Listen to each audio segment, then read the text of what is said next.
DK express channel में आपका स्वागत। दोस्तों मैं डीके जी। दोस्तों मेरे साथ मौजूद है जदयू के धुरंधर प्रदेश प्रवक्ता हिमराज राम जी। हिमराज राम जी से बात करते हैं। बहुत बहुत धन्यवाद सर आपका मेरे चैनल में। आपका भी बहुत बहुत स्वागत और आपके दर्शकों का भी बहुत बहुत अभिनंदन। मेरे दर्शक तो अलग चाहते हैं, आपसे बहुत उम्मीद लगा के चाहते हैं, लेकिन मैं ये कहना चाहती हूँ कि वन नेशन वन इलेक्शन पर जो आज जो बिल पास हो रहा है, क्या कहेंगे, उस पर कुछ कहना चाहेंगे? ये एक अच्छा कानून है। वन नेशन वन इलेक्शन कानून लागू होने से देश की जनता का जो पैसों का जो दुरुपयोग होता था बार बार चुनाव के नाम पर, जो समय की बर्बादी होती थी बार बार चुनाव के नाम पर, जनता का विकास अवरुद्ध होता था बार बार चुनाव के नाम पर, इन तमाम चीजों पर विराम लगेगा। जनता के विकास में कोई बाधा नहीं होगी, समय की बर्बादी नहीं होगी, देश का पैसा जो अनावश्यक बार बार चुनाव पर खर्चा होता था वो नहीं होगा। तो ये देश हित में अच्छा कानून है। और ये तो पहले आजादी के बाद से लगातार 20 साल तक 1967 तक लगातार वन नेशन वन इलेक्शन कानून के तहत विधानसभा और लोकसभा के चुनाव साथ साथ होते रहे। ये कांग्रेस की रवैया के कारण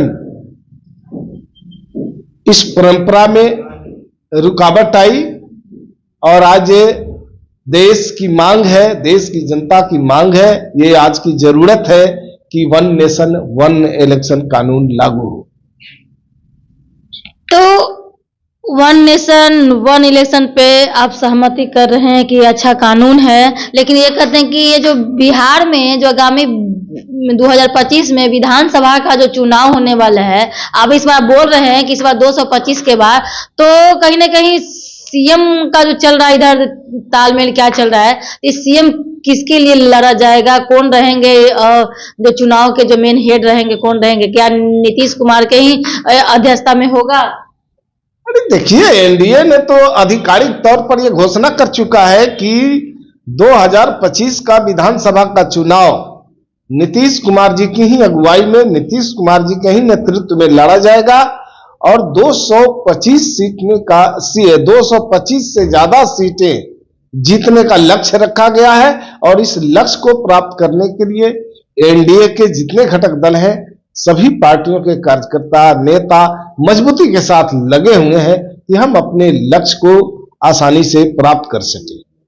सर क्या कुछ आप लोग में गलती हो गई या कुछ आप लोग उस मैटर को लेकर के पूरा जिज्ञासा नहीं हो पाया? क्योंकि अभिषेक झा जी जो लड़ रहे थे वो हार गए और ब्रिजवासी जी निर्दलीय जीत गए, तो क्या कहेंगे आप? हार से घबराना नहीं चाहिए, चुनाव में हार जीत होते रहता है, लेकिन अगर हम जीतते हैं तो किन कारणों से जीतते हैं, हारते हैं तो किन कारणों से हारते हैं, तो ये सब चलते रहता है और इस पर पार्टी समीक्षा कर रही है कि किन कारणों से ये स्थिति उत्पन्न हुई। सर धरना स्थल आज पूरा जो लोग से है, पूरा बिहार में जो है 55,000 डीलर जो हैं, उनका मामला ये है कि यहाँ पर जो राशन कार्ड जो होता है या केवाईसी करवाने का मामला हो या जो वितरण प्रणाली चल रहा है डीलर का वितरण प्रणाली राशन से, तो ये कहना ये चाह रहे थे कि अभी 90 पैसा मिलता है और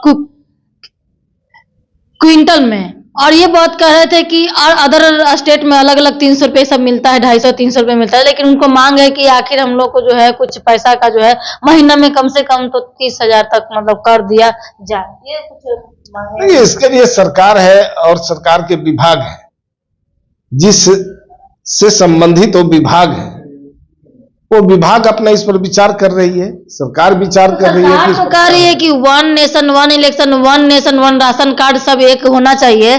तो फिर ये पेमेंट देने में जो बिहार पिछड़ा क्यों है, डिफरेंस क्यों है, अलग स्टेट्स में अलग है और बिहार में अलग है, तो ऐसा क्यों होता है? ये बिहार में भी इन लोगों को सहूलियतें दी गई है। ये जब से नीतीश बाबू सत्ता में है तब से सभी संप्रदाय के लोगों के लिए, सभी वर्ग और जाति के लोगों के लिए काम हुआ है। और ये जो जन वितरण प्रणाली के जो डीलर हैं इनके लिए भी सहूलियतें प्रदान की गई है ताकि ये आसानी से लोगों के बीच में राशन वितरित कर सके। और इसमें सरकार किसी के साथ कोई भेदभाव नहीं बरतती है। और जो अभी तत्काल जो ये लोग चूंकि धरने पर बैठे हुए हैं, ये लोकतंत्र की खूबसूरती है कि सबको अपनी बात कहने की आजादी है। आज देश का संविधान इस बात को इजाजत देता है कि संविधान में जो मौलिक अधिकार मिले हैं उस मौलिक के अधिकार के तहत ही अभिव्यक्ति की आजादी का अधिकार है।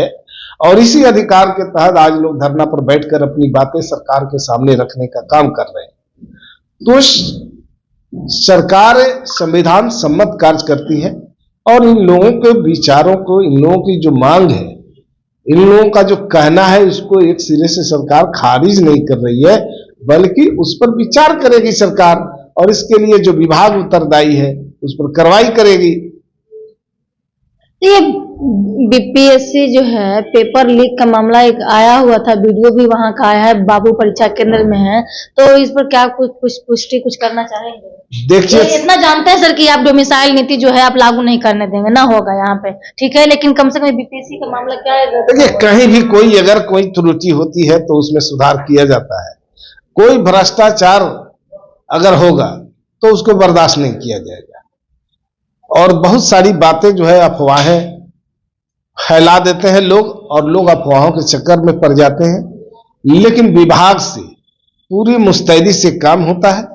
कहीं कोई परेशानी अगर दिखती है तो उसका निराकरण भी होता है। आजकल लोगों का यही ट्रेंडिंग में चल रहा है, कहाँ जा रहे तो आंख सकने, नयन सेकने, ये क्या चल रहा है सर? ये जो आपके जो है राजस्व प्रेमी लालू यादव जी बोल रहे हैं, अरे उन लोगों के पास तो कोई मुद्दा नहीं है और ये लोग वैसा ही बयान देते हैं। चूंकि इन लोगों के शासनकाल में महिलाओं के लिए कभी सम्मान की बात नहीं होती थी, महिलाओं को अधिकार देने की बात नहीं होती थी, महिलाओं की आबरू और अस्मिता की रक्षा की बात नहीं होती थी।